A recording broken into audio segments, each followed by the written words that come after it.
안녕하세요. 반갑습니다. 마감 시황 간단히 알아보겠습니다. 오늘은 분봉으로 보면은 아침에 출발할 때 갭상승을 해서 상승을 할 것 같은 그러한 모습을 보여주다가 다시 쭉 하락을 한 다음에 횡보를 하는 이러한 모습을 보여줬습니다. 어제 미국장이 그 상승이 좋았는데 오늘 그 영향을 제대로 못 받고 있네요. 일봉상으로 보게 되면은 지금 이 이평선 배열 자체가 그 역배열로 이루어지고 있죠. 역배열인 상태에서 21 이평선에 닿으니까 바로 그 저항을 받고 내려오는 이러한 모습을 보여주고 있습니다. 이제 21 이평선을 또 뚫고 올라가기까지 또 시간이 좀 걸리겠죠. 좀 다행인 점은 오늘 그 달러 선물 차트를 보면은 오늘 그래도 많이 하락을 해줬습니다. 환율이요. 그러면서 이제 21 이평선까지 내려왔죠. 이제 여기는 또 이제 달러 환율은 그 정배열로 상승을 하는 이러한 모습인데 이제 21 이평선에 지지를 받는 모습. 여기서 이제 이 지지선을 뚫고서 좀 아래로 내려와 주면은 주가 상승에 도움이 되겠는데요. 아무쪼록 그 오늘 많이 하락해줬다는 이러한 모습은 주가가 오늘 상승은 못했지만 그래도 좋은 모습입니다. 선물에 있어 가지고도 미결제 증감 자체가 플러스 30 미미하죠. 이 상태니까 굳이 오늘 그 외국인들이 선물을 2300억 그 매도를 했다고 해도 어제 그 매수했던 그러한 부분보다는 좀 힘이 약하다 이렇게 볼 수 있죠. 그 영향력이 좀 약하다 이러한 얘기로 볼 수가 있습니다. 오늘은 외국인들의 수급이 어제와 정반대의 모습이죠. 거래소에서는 어제는 매도를 했는데 오늘은 매수를 했고 선물에서 어제 매수를 했는데 오늘 매도를 했고 콜옵션, 풋옵션도 어제하고 다 반대 방향 그 반대 방향을 그렇게 취하고 있습니다. 그렇지만 일단 환율의 흐름이 좀 중요하다 보니까 환율이 좀 하락을 해줬다는 그러한 차원에서 비교적 좀 위안을 얻을 수가 있겠습니다. 오늘 뉴스들을 쭉 살펴보도록 하겠습니다. 하반기 3000피 간다 어렵다 증권사 내놓은 전망을 살펴보니 하반기에 그 증권사들마다 그 3000포인트까지 올라간다는 데가 있고 그렇지 못하다 하는 데가 있으니까 한번 쭉 살펴보죠.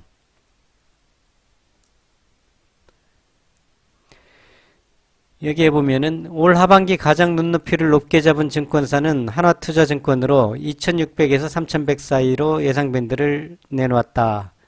삼성증권은 2500에서 3000 사이, 하나투자증권은 2460에서 3000 사이 뭐 이렇게 내놓고 있습니다.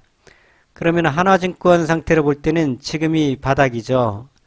좀 기다리면은 올라간다는 얘기고요. 뭐 삼성증권 2500으로 볼 때도 지금이 바닥선이다 이렇게 볼 수가 있겠습니다.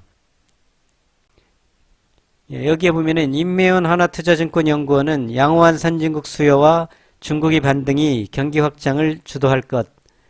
아직 경기 침체를 우려할 시기는 아니다. 미국과 유럽이 가계저축이 코로나19 이전 추세 대비 증가했고 이 초과 저축이 소비 회복을 뒷받침해 소비 개선 효과가 커질 것으로 내다봤다. 또 하반기로 갈수록 중국이 봉쇄 강도가 약해지고 정책 효과 등에 힘입어 중국 경기가 반등할 것으로 기대했다. 그러니까 이 중국의 그 코로나 봉쇄 관계도 그 세계 경제에 영향을 많이 미친다는 거죠. 다른데 그 IBK 투자증권에서는 2400에서 2850, 하나금융투자는 2530에서 2810, KF 투자증권은 2500에서 2900선 뭐 이렇게 보고 있습니다.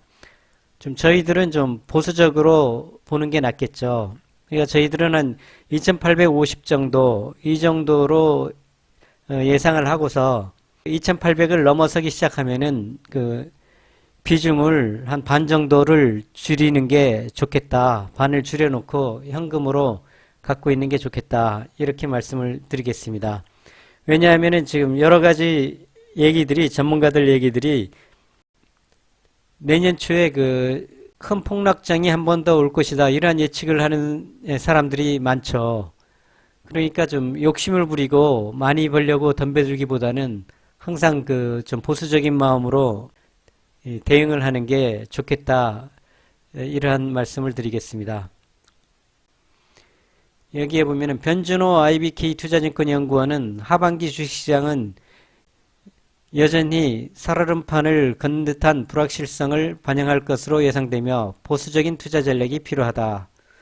물가와 연준 우려가 상반기에 선반영됐고 하반기에 그 우려가 완화될 수 있다는 기대감이 단기적으로는 나타날 수 있으나 인플레와 긴축 경향에 따른 본격적인 경기 둔화 양상이 증시에 새로운 부담이 될 것이라고 설명했다. 아무래도 지금 그 스태그플레이션에 대한 그러한 그 불안감이 있으면서 지금 우크라이나도 그렇고 중국 쪽도 그렇고 우크라이나는 그 전쟁과 중국 그 동북 쪽은 코로나 영향으로 인해 가지고 봄에 파종도 제대로 못했다고 그러죠. 그러면은 식량에 대한 그러한 부분은 올 하반기 내년 초까지도 계속 그 영향이 갈 수 있고, 그다음 러시아 전쟁 자체가 눈에 어떤 해결책이 보이는 게 없다 보니까 또 그런 원자재, 에너지 이러한 부분에 대한 영향이 좀 있어서 경기 회복이 빨리 일어나기가 쉽지가 않겠죠. 셀트리온이 올해 세 번째 자사주 획득. 셀트리온이 주가 안정과 주주가치 제고를 위해서 5월 18일 이사회를 개최하고 자사주 추가 매입을 결정했다고 밝혔다. 이번 매입할 자사주는 총 50만 주로 취득 예정 금액은 약 712억이 된다, 이런 내용입니다. 자꾸 주가가 떨어지면서 소액 주주들이 불만이 많다 보니까 나름대로 주가를 좀 받치려고 하는 그러한 노력하는 모습은 보여주고 있네요. 근데 셀트리온이 보면은 일단 영업이익률이 높은 회사다 보니까요. 좀 나름대로 뭐 주가가 내려간다고 계속 물타기를 할 필요는 없지만 지금 가지고 있는 주식을 갖고 있으면 그래도 어느 정도 또 상승을 할 수 있는 회사다, 그렇게 말씀을 드릴 수 있습니다. 푸틴이 전쟁 탓에 대우조선 철판까지 자른 선박 계약 취소. 대우조선양이 러시아에 대한 서방국들이 금융제재로 건조대금을 받기 어렵게 돼 액화 천연가스 운반선 1척에 대한 계약을 해지했다. 이 발주한 선주가 러시아 쪽의 선주라 그럽니다. 그러다 보니까 돈을 송금하는데 요즘 금융제재를 하다 보니까요, 송금이 이루어지지 않았다는 얘기입니다. 그래서 계약이 자동 취소됐다. 그런데 이 철판들은 다 잘라놓은 상태다, 이러한 얘기죠. 과히 대우조선해양 쪽에는 좋지 않은 그러한 뉴스죠. 여기에 보면은 러시아 금융제재가 지속될 경우 나머지 두 척 계약도 취소될 가능성이 큰 상황이다. 같은 선주라 가지고요, 돈 받기가 쉽지가 않다. 그래서 수주를 했다고 많이 또 좋아했었는데 또 좀 어려움에 처할 그러한 입장에 또 처했네요. 여기에 보면은 또 삼성중공업은 또 이제 또 다른 뉴스네요. 삼성중공업 이틀새 LNG 운반석 5척 수주, LNG선 가격 상승세 계속, 이렇게 돼 있고요. 여기 보면 삼성중공업은 18일 오세아니아 지역 선사로부터 LNG 운반석 2척을 수주했다. 여기는 다행히 오세아니아라 그러면은 호주, 뉴질랜드 이쪽이죠. 그쪽에서 LNG 운반석을 받았다니까 러시아와는 달리 좀 안정적이죠. 지금 러시아에서 유럽 쪽에 가스 공급을 중단하다 보니까 LNG 운반선이 수요가 많이 높아지게 생겼죠. 그래서 삼성중공업이 LNG 운반선에 대한 기술은 아주 좋다고 그래요. 예, 여기에 보면은 삼성중공업 관계자는 현재 LNG 운반선 시장은 전 세계 LNG 생산량 증가와 국제회사기구 환경구제 강화로 인한 교체 수요와 러시아의 우크라이나 침략 영향으로 인해 LNG 해상 물동량 확대 기대감 등이 신규 수요를 더욱 자극하고 있다. 이러한 얘기가 있죠. 그러니까 대우조선의 좀 안 좋은 뉴스와 삼성중공의 좋은 뉴스가 혼재 있는 이러한 상황입니다.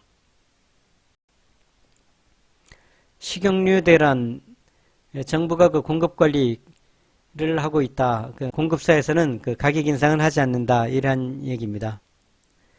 국내 식용유 재고량이 2개월에서 4개월분 안정적으로 할당 관세 적용도 검토하고 있다. 농식품부는 CJ제일제당 등 공급사와 식용유 수급 상황을 점검하고 있다. CJ는 이 기름만이 아니고 여러 가지 식재료들을 많이 다루다 보니까 당분간 올해 내년까지는 CJ제일제당 주식을 좀 주목을 할 필요가 있다. 제가 지난번 영상에서 말씀을 드렸었죠. 여기에 보면은 관련된 회사들이 CJ제일제당, 롯데푸드, 사조대림, 농심, 오뚜기 이러한 식용유 공급회사 5개 업체와 식용유 수급 상황 점검 회의를 열었다. 이러한 내용입니다.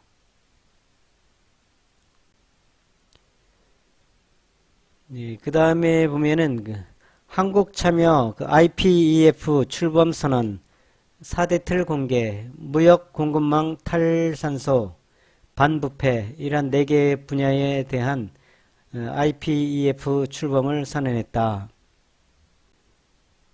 조 바이든 미국 대통령이 한일 순방 기간 출범을 선언할 인도태평양 경제 프레임워크 선언 개략적인 내용이 공개됐다.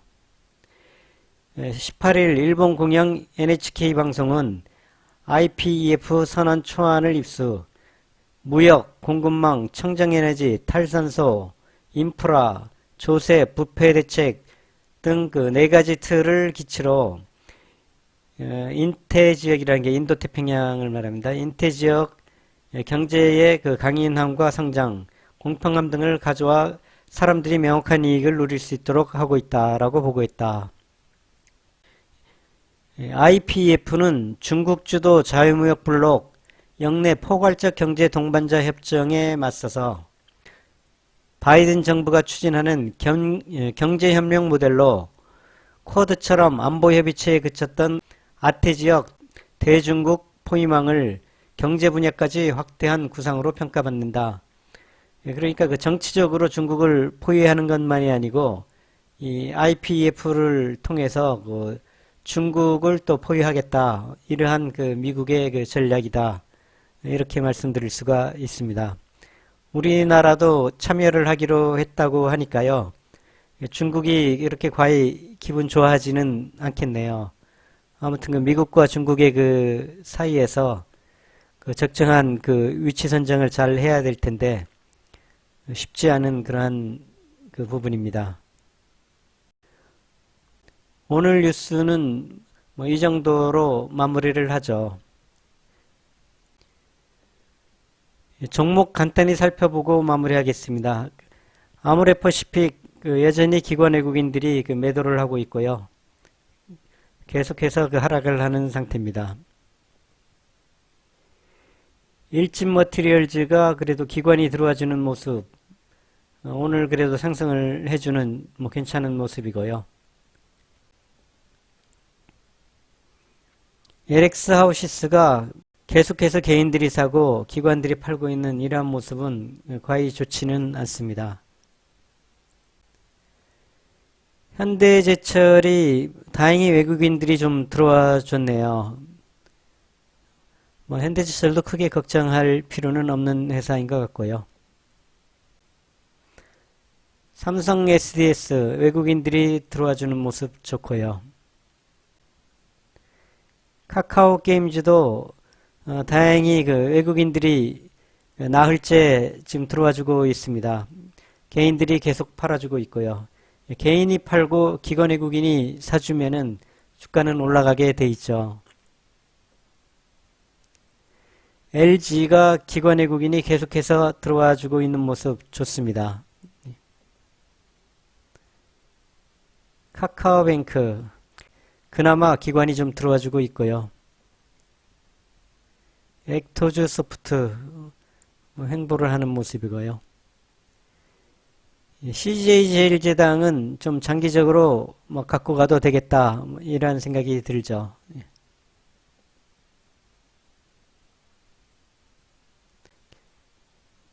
한화시스템 기관들이 좀 들어와 주고 있는 모습이고요.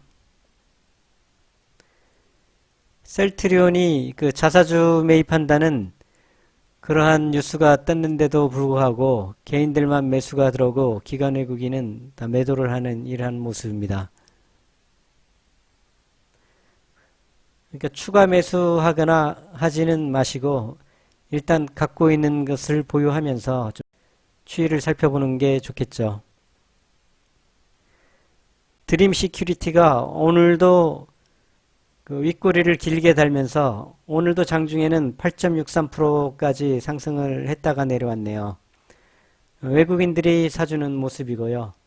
자꾸 그래도 올라가려는 이러한 모습을 보여주니까 뭐 좀 올라가지 않겠나 하는 생각입니다. 나이스 평가 정보도 좀 힘을 못 쓰고 있네요. 그나마 외국인이 오늘 좀 들어가 준 모습이 다행이고요. 한전산업 기관 외국인들이 들어와 주는 모습, 수급이 괜찮습니다. SFA 반도체 기관 외국인이 계속 들어와 주고 있고요. 좋은 모습이고요. 이노와이어리스가 그냥 평범한 수준입니다.